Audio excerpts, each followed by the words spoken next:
Hey guys, what's going on? It's your boy, the Mad Kaigan, up here today with another what have I recently watched video, recently played, so recent gaming and watching video. I like to do these sort of updates, maybe every couple of weeks, because I tend to watch movies and shows all the time and gaming. So I'll start off with my gaming. I've actually tried out a few other things recently.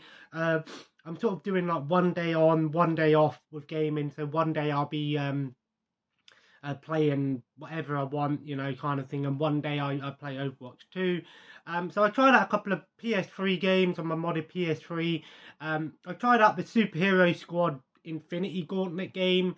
I was a bit disappointed because I was playing it and then one of the missions loaded up and it froze the PlayStation, and it did it multiple times. I've already said this in my XS3 review video that not all of the games that on there are 100%, compatible and work, perfectly.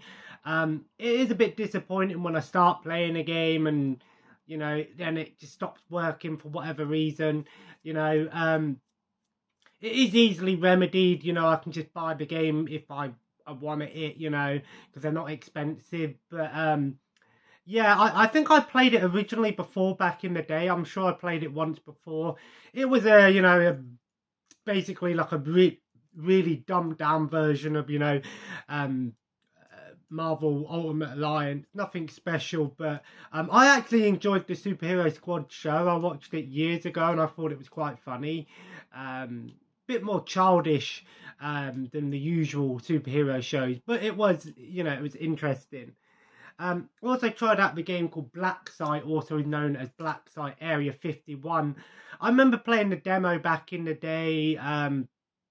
Played a bit of the game on the PS3. I don't know if I'm going to go back and complete it. I did like 2 or 3 missions. I know it's not an overly long game. It's very generic.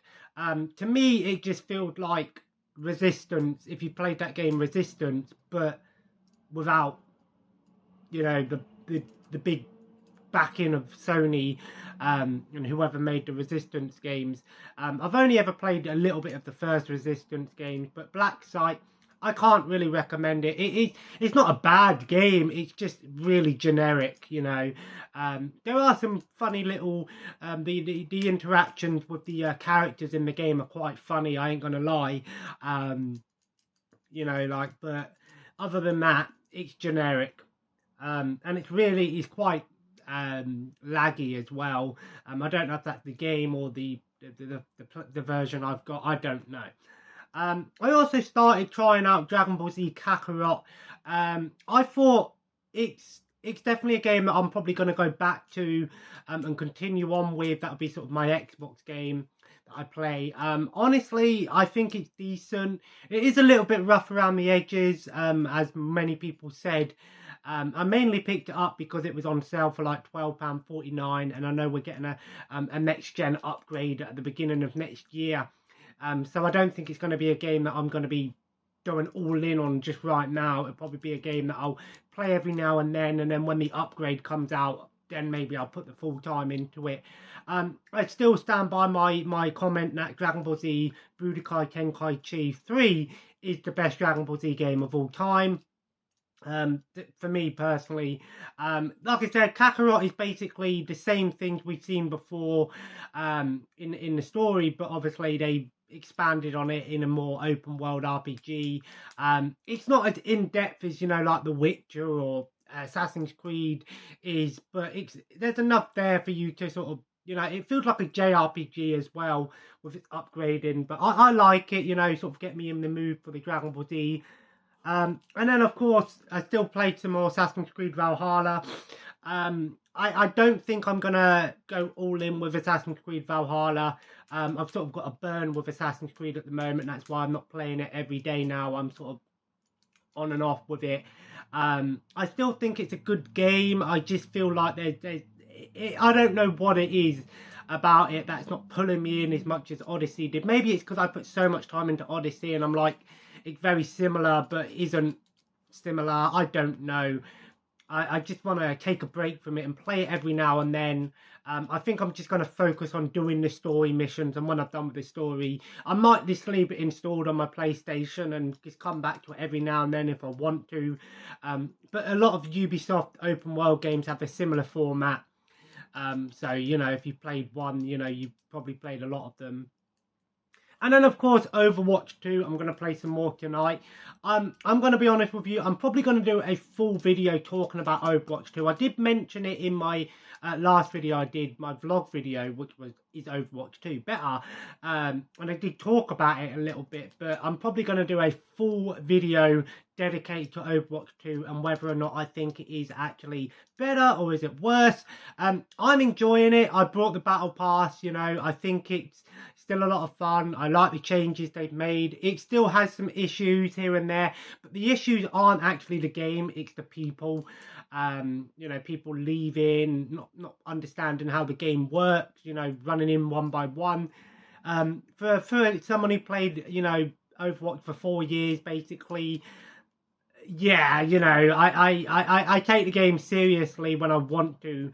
But I'm trying to be a bit more calm with Overwatch 2 at the moment and just playing it as and when.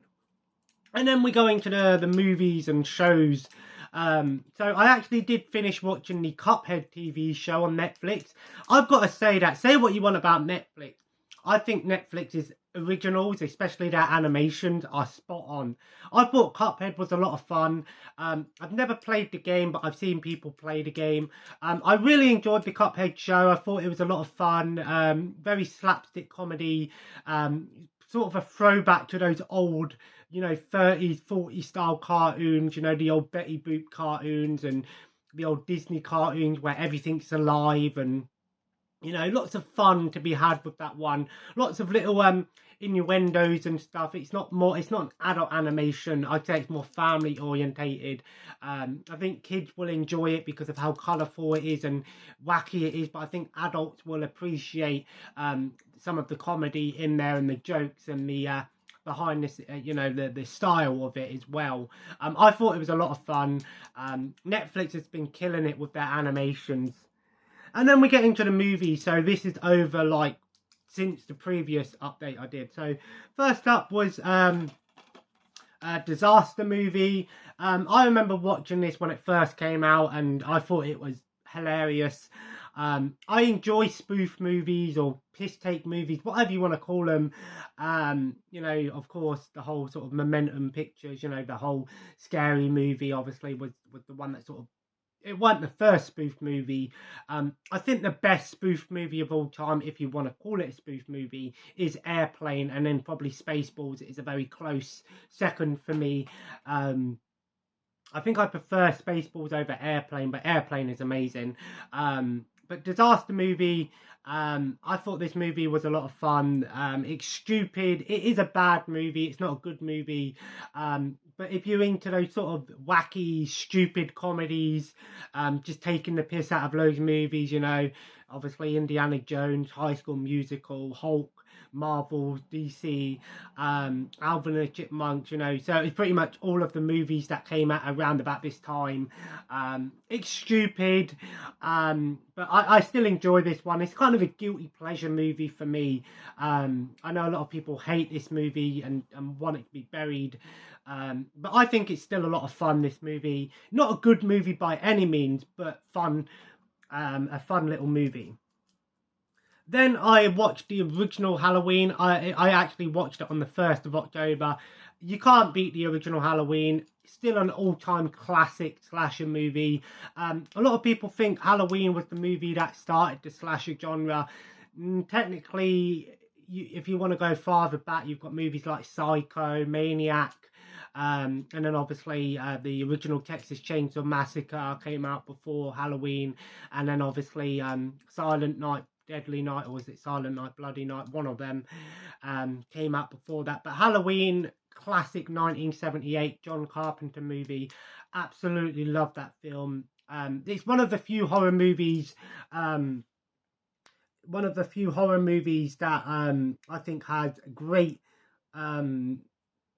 rewatch value. and I'm not showing it because I have got a DVD copy, but I watched it on Amazon Prime. So I still think Halloween, an all-time classic. Michael Myers, an iconic thing. Let me know your favorite Halloween movie, except from the original. I haven't seen Halloween Ends or Halloween Kills. Yeah, I think Halloween Kills has been added to like Virgin or something. I don't know. I wasn't a huge fan of the the the Halloween, the newest Halloween movie, part of the new trilogy. But Halloween's got 4 different like timelines and stuff. I think Halloween is just ridiculous with how many different ones there are. But I enjoyed the original. Then I watched Scream 2. I thought Scream 2 was just as good as the first one. I thought it was still a lot of fun. I thought the first one was a lot of fun, like I mentioned, but the second one, much of the same sort of thing. I felt like the story was pretty much the same, except this one takes place more actually in the school, whereas obviously the first one takes place outside of the school. Obviously, it's college in this one. Again, you know, great cast, of course. David Arquette, of course. Courtney Cox, obviously Monica from Friends. I think, you know, Courtney Cox was great in that movie. Plays that sort of, you know, uptight character, but I think she did a good job in that movie. I think Scream is it is a horror comedy. A lot of people sort of just say it's just a pure slasher movie. It's not. It's a movie that really does, you know, take the piss out of horror movies and, you know, does a lot of tropes and is very self-aware. But I still think it's a lot of fun. I still need to watch 3, 4, and 5. But still, I enjoyed it. And next was Carry On Camping. I'm going to admit, I'm ashamed to admit this, but that was the first ever Carry On movie I watched all the way through. I knew Carry On Camping was one of the more well-known ones. And I've got to say, I had a smile on my face the entire time I watched it. Absolutely amazing. Just 60s British comedy. The Carry On films, I think there's like 26, 25 of them. Great cast. Obviously, a lot of them have passed on since now. Great, you know, I think they were sort of from I think they started around about the 60s and went on for a good couple of years for sure. Carry On Camping was just an all-time classic. So many funny moments, memorable scenes, of course. They are very raunchy comedies, you know, very self-aware comedies. I'll give it about £1. I really enjoy this one. There's not many films about camping out there, but that one was a lot of fun. I really enjoyed that. I am going to check out the other ones, and I was actually surprised that BritBox actually restored it as well. When the movie started, it showed they've actually restored it as well, and the restoration looked pretty good. So then I finally got round to watching the third part to Fear Street, 1666. I'm going to be honest with you. I liked the idea with Fear Street. You know, it sort of reminded me a lot of like American Horror Story in some senses. It was very modern as well. But I feel like Fear Street was trying to be more woke. Was a woke horror. You know, obviously the cast. Obviously, I've got nothing against, you know, having different sexualities and stuff like that. But I felt like Fear Street was focusing more on trying to be a woke film than actually, you know, I see people commenting saying it's the best horror film of all time and you know, it's amazing and it's scary. No, it's really not. It's all subjective. But the third one I just felt was I couldn't really get into it again. Like I said, it just felt so woke. They were just trying to push on this whole fact of, oh, you know, because she was a lesbian, she's a witch, and it's like, do you know what they're going for with these sort of movies? But I will say this about Fear Street. I did enjoy how they sort of wrapped it all together. They did wrap it up at the end. And I did like the part where you had all the different killers attacking each other and stuff like that. There were some creepy killers. And I think they could really do more with Fear Street. Maybe do like more movies in Fear Street. Maybe they could do like a mini series with Fear Street focusing on all different killers, because while they did explain a lot of the killers in some of the movies, there was a bunch of them that were only sort of talked about in flashback and stuff. the killers were actually quite creepy, and some of the designs were pretty cool. But other than that, I could not get into them. They were average at best for me. And then I watched the sequel to Halloween, Halloween 2. I thought Halloween 2 was not as good as the first one, not as memorable as the first one, but I thought it was still really good. I liked that hospital setting, very, you know, understanding, you know, that claustrophobic feel to it. And obviously you can tell that because when they did Halloween 3 Season of the Witch, Michael Myers weren't in it.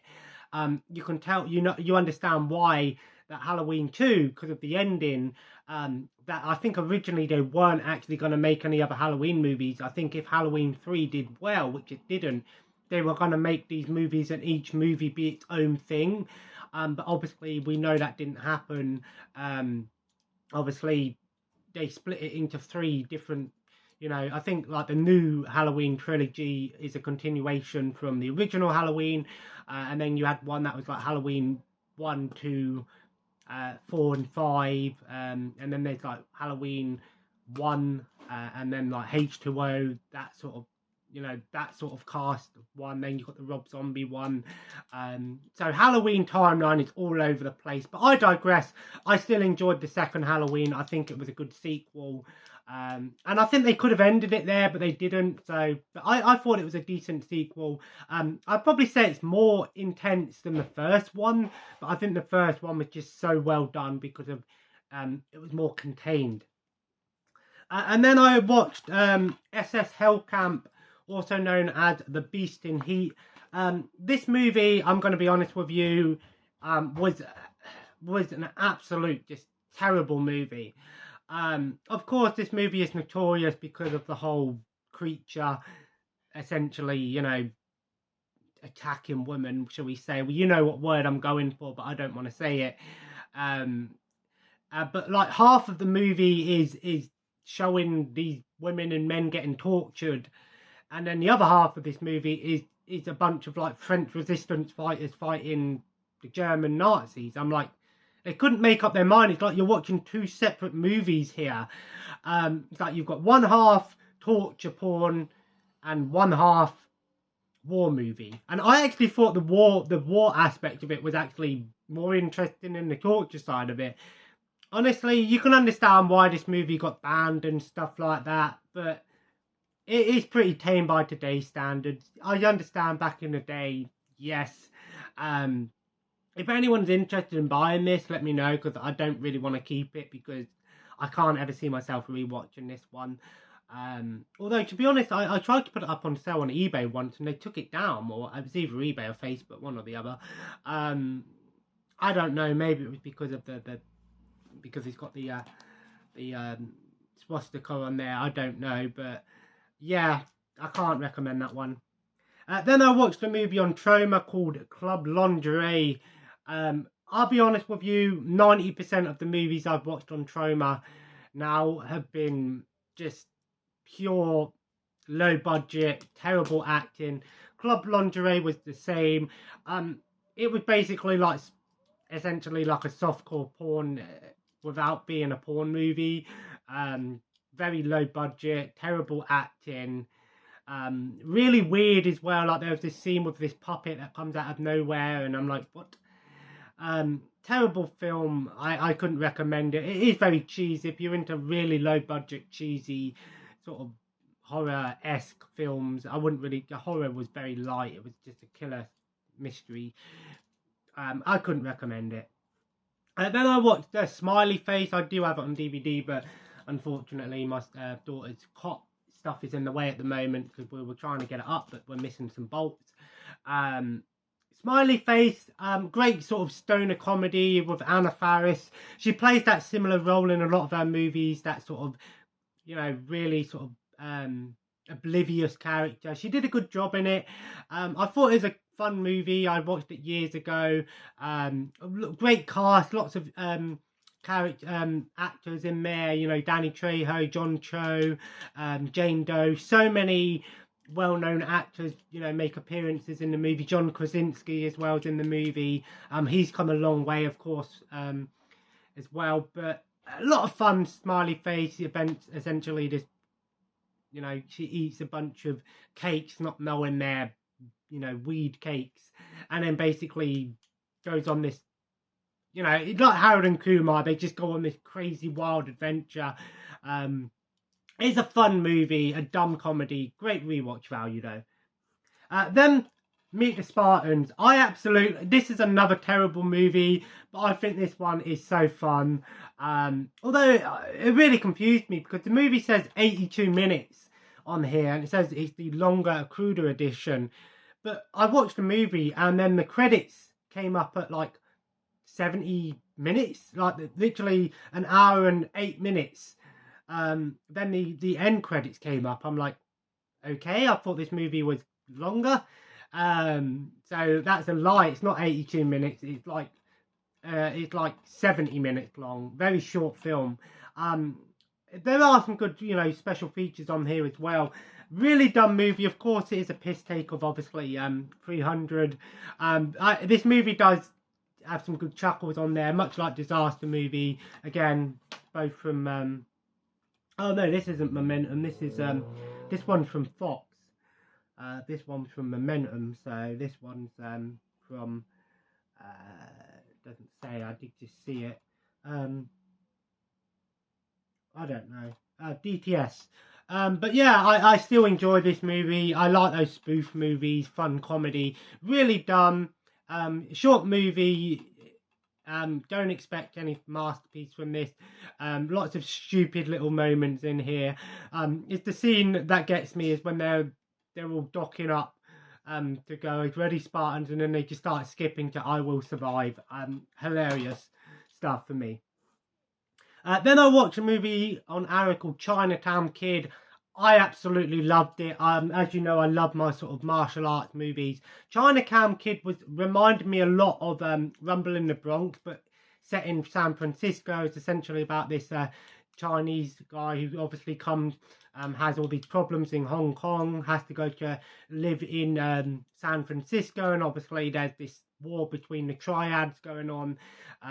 Great action in there, good story. I was really invested in the characters as well in this one. The story was great, and obviously there's this student as well, and they get mistreated, and and it was a really good movie. I really enjoyed Chinatown Kid, part of the Shore Scope production line. Great action movie, good fight scenes, but really good cast as well of and stuff like that. And then I watched Shaun of the Dead because I was going to watch Scream 3 the other night, but then realised I was going to watch Scream 3 on Sky Movies, but then it didn't have any subtitles, and I was like, oh, I can't fucking be asked to watch it without subtitles. I'll just watch it when I watch it on Paramount or on DVD. But I watched Shaun of the Dead, all-time classic, great part of the Cornetto trilogy, even though they're not connected. Shaun of the Dead is one, in my opinion, probably one of the few horror comedies that has amazing rewatch value. I don't really rewatch a lot of horror movies, if you can believe that. But Shaun of the Dead, I love it. I'd say it's light on the horror side of things. Such a great movie. There's not much I can say about Shaun of the Dead that hasn't already been said. You've got Red on You. But of course, obviously there is, it's when he's all oblivious to what's happening. But to be honest, it makes me laugh because Britain can be like that sometimes. The way Britain's going right now, it wouldn't surprise me if that shit happened, And then last night I wanted to chill back and watch one of, in my opinion, now a lot of people might hate me for this, the most underrated Disney movie. Let me know what yours is. For me, The Emperor's New Groove. I watched it last night. Still love that movie. The Emperor's New Groove, I think, is one of the most underrated Disney movies. I wouldn't say it's the most underrated. I know a lot of people have different opinions on that, especially with Disney. But The Emperor's New Groove, I love that movie. Of course, John Goodman doing the voice for Paprika. I didn't realise that when I was younger. But of course, John Goodman, love him as an actor. Love him as a voice actor. Great feel-good movie, of course. It's all about this, emperor who's obviously entitled to everything and doesn't care about anyone, gets turned into a llama, and then sort of learns along the way to become more, you know, sympathetic and apathetic towards people, and you know, the sort of standard Disney coming of age sort of thing. Yeah, but I love that movie. Just so many great scenes. You know, the scene when they're crawling up the mountain with the with his shoulders, and obviously lots of little jokes here and there. Of course, Yzma. I think Yzma is actually one of the most underrated Disney villains as well. I think she's very witchy, you know. But that's something I've noticed with Disney. A lot of their Disney villains, especially female Disney villains, they tend to have purple skin or bluish purple skin. I don't quite understand why they went with that sort of colour for skin for all of them. Maybe there's some underlying issue that I don't know, but there's obviously the one from Little Mermaid. I don't know her name. I can't remember. I haven't seen it myself. And then I believe, like, you know, even like a load of characters that have that sort of thing. But the scene, you know, with the little squirrel again, Kronk as well is a classic character. I really enjoyed that movie, and it was nice to chill back and watch that last night. So what am I watching tonight? What am I playing tonight? More Overwatch 2 tonight. I did have a decent morning with Overwatch 2. I got 25 kills as Hanzo, 0 deaths, 25 player kill streak as Hanzo. Probably my best play from thing. Orisa, I've got to say, I kept saying Junker Queen is my new favourite character, but Orisa, I think her rework is fantastic. But I'll talk more about Overwatch 2 in a standalone video. And tonight I'm watching another movie on Troma. I think the movie's called Pleasure Girl Club. I'm expecting it to be much like that Club Lingerie, similar vein of movie, low budget, but with a girl cast, I'm guessing. I don't know. And then I think I'm on halfway through season 11 of SpongeBob now, so I'm hoping to get SpongeBob finished by the end of this month, so then I can move on to another show, which will probably be American Dad next. But yeah, so anyway guys, I hope you enjoyed this video. If you did, leave a like, and of course comment below, let me know what recent stuff you've watched recently. And like I said, if I'm showing it on a Blu-ray or DVD, that means I watched it on Blu-ray or DVD. If I'm not showing it, that means I watched it on a streaming service. Anyway guys, of course, let me know what you're planning to watch and play recently over this weekend as well. Again, let me know your favourite Overwatch 2 character if you're playing Overwatch 2. I do need to get a new Xbox controller because this one's really, yeah, it's rattling as well. It is a bit on the broken side. I sold my white one, but Argos are having a sale on their Xbox controllers, so if I had 45 quid I would have gone and bit one up today, but I haven't got 45 quid on me. And as always guys, subscribe if you haven't already and join the family. Follow me on Twitter and Instagram at the Mad Tiger, and have a nice day, and I'll see you in the next video. Take care and bye bye.